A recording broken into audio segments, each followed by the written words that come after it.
You are watching Sipping Off the Cuff on TequilaAficionado.com. I'm Alex Perez. I am Mike Morales here in San Antonio in Texas. Alex, you're safe and sound after the earthquake there? Yes, I am. In beautiful Southern California. Good.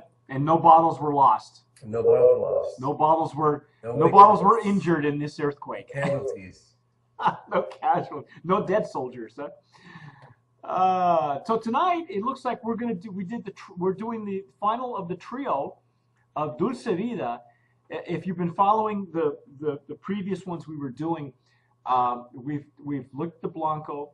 It's 100 proof, 100% agave, and it's organic. And so is the Reposado, and so is the Anejo.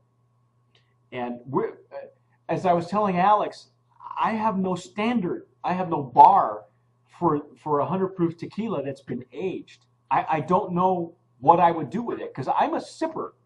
Alex, I don't think there's any other brand that has a Anejo or Repo that has 100 proof. No, they're the only ones.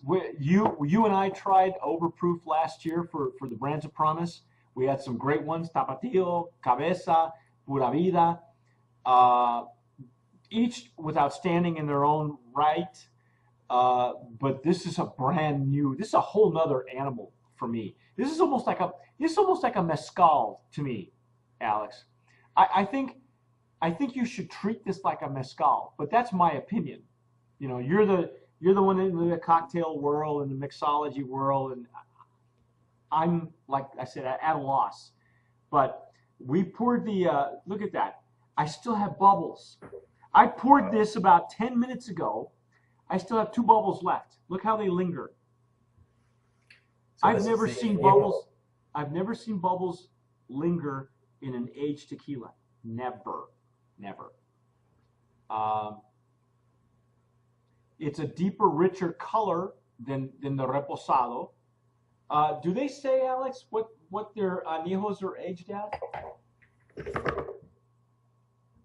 They're 24 months. So this is like American oak bourbon whiskey barrels. So this is a 2-year-old. Yep.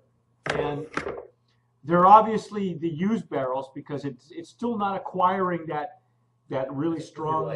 They're still too light. It's a deeper, richer color than the Reposado, but beautiful color. Yes. Nice legs.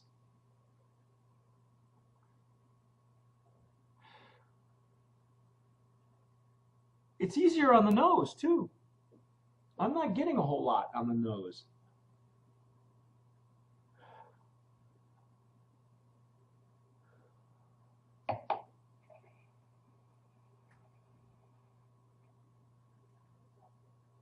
It's not as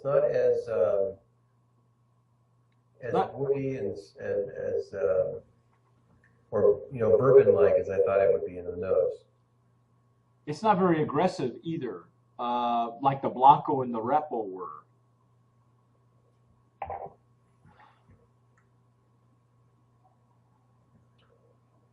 Wow. Whew. That's a big añejo. That's spicy.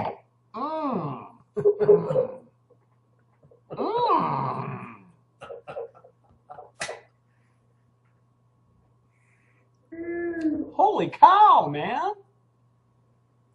Is this stuff even legal? This stuff is. The hell? Guys at Dulce Vida, you laughing at people? Dulce, sweet life? Well, who's sweet Dulce life? Vida, sweet life. Yeah, well. After a few sips of this. You'll be thinking, yeah, it doesn't matter what your life is like, you'll be thinking Dulce right after that. Wow. Holy cow, man. You should put this in a syringe and sell it on street corners. This is some serious stuff. We're on cable, right? I can say stuff like, this is some serious shit, boys and girls. I don't normally say that about tequilas, but okay. Yeah, I agree. Now, you and I off camera were talking about how you would want to do this with a tequila and what you would want to do with it. in a margarita. I think this is so powerful that it should be treated like a mezcal instead of a tequila. And primarily, you were talking about floating it. Right. So maybe we should float this on a margarita, and it doesn't really matter what your tequila is. It would be interesting, yeah, because you give it another depth of flavor. Well, So you there's have your tequila of choice that you would use for your margarita. Mhm. Your 2 ounces of tequila and your lime and your simple syrup, your triple sec. Yeah, if you're using any mix of those. You mix it, pour it in, and then just float a little bit of this on top. Now we're tasting these at room temp. I'd imagine that chilled, mixed in a drink, would soften. It would take the edge off the initial heat and the aggressiveness of the tequila. Yeah, this thing goes down like a mezcal, right? I'm thinking, I think you're right, Alex. I think we should float this. I don't think we need to screw with this. I mean, you probably could. Okay, I'm not saying you couldn't have it on the rocks. This would be one of the few tequilas that I would say have it on the rocks. This I would try on the rocks. Yeah, or have it chilled. Powerful stuff. It's like scotch almost. It's like This is the type of stuff that my dad would have with a little bit of water. There you go. Yeah, because you want to take it with some water and a prayer, because holy cow, man! And you know what? On the aftertaste really lingers on the palate, and it's not from the I wouldn't say it's not from the additives so much as it's just from the proof and the barrel. I can really taste the barrel on this one more than I did in the Reposado. I really like this, but you got to handle that like a scotch or like a mezcal.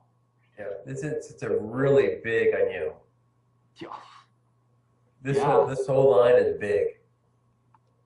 This whole line is big. You know what they say about Texas? They do things pretty big here. So I'm beginning to realize that. Got that right. Yeah. Going through this line has been very educational for me, because I've never had a line of tequilas at an overproof like this. And like I told you, I don't have a bar for it. I do now, but I think you're right. I think floating it, and it doesn't even matter what tequila you're using, but if you float this sucker on a really well-made margarita, you're going to get some layers in depth, because there's depth in that Blanco alone. Oh, Just on the Blanco alone, you can get the herbs and the clay, and you get all that the sweetness in the nose and all that. But on the other end of the scale, with this one, you get some really good barrel. I like this as an overproof more than I do any of the other ones we've had in the bourbon barrels. So I say Brand of Promise nominee. What do you think? I think so. It's so unique. It has to be. Yeah.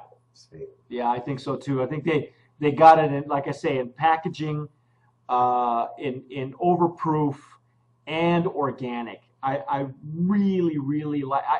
I think it'd be very interesting to interview these guys, the brand owners, and just find out where their head was at. What were they thinking when they came up with this? Because I'm like blown away, and I'm blown away I'm just blown away because of what they accomplished, because this is a tequila and it comes across like a mezcal. So anyway, that's our take on Dulce Vida. Tequila Aficionado highly recommends. I'm Mike Morales. I'm Alex Perez, and you are watching Sipping Off the Cuff on tequilaaficionado.com. Thanks for watching, and as always, sip wisely.